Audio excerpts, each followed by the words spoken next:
J'ai estimé, après réflexion, que c'était pas le moment pour qu'il rejoigne le groupe équipe de France. Je préfère laisser passer un petit peu de temps, ce qui n'empêche que je le suis. Il joue, même s'il a été blessé pendant une petite période, mais voilà, c'est toujours un joueur qui est évidemment sélectionnable aujourd'hui, mais que j'ai pas sélectionné parce que je le répète, je pense pas que ça soit le bon moment pour qu'il retrouve le groupe France. C'est vrai qu'il est éloigné en distance, mais ça reste quand même, il est dans un championnat de Russie, il n'est pas dans un championnat mineur qui peut être considéré comme exotique aussi, en sachant que c'est un titulaire dans son club qui marche bien et où lui est performant. C'est un joueur qui a quand même 28 sélections, donc il y a déjà un vécu. J'ai eu l'occasion de le rencontrer en début d'année lorsqu'il était encore au Real Madrid.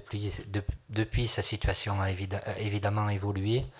mais ça reste un joueur qui est habitué au haut niveau, qui a porté les couleurs de grands clubs étrangers. Là, c'est vrai, c'est certainement pas un grand club européen, même si c'est un club où il y a beaucoup de joueurs de qualité, mais de par ce qu'ils réalisent et de par aussi ce que je viens de dire, à savoir déjà un vécu certain au niveau international, ça me paraissait logique qu'il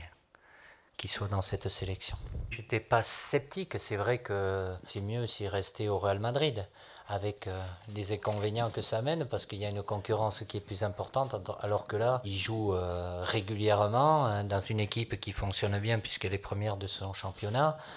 Voilà, après, je ne vais pas occulter le fait que si j'avais eu à disposition Abu Dhabi et Rio Mavuba, peut-être, je dis bien, il ne serait pas là, mais il est toujours resté dans la liste dans la pré-liste des joueurs sélectionnables, même après son départ du Real Madrid pour son nouveau club.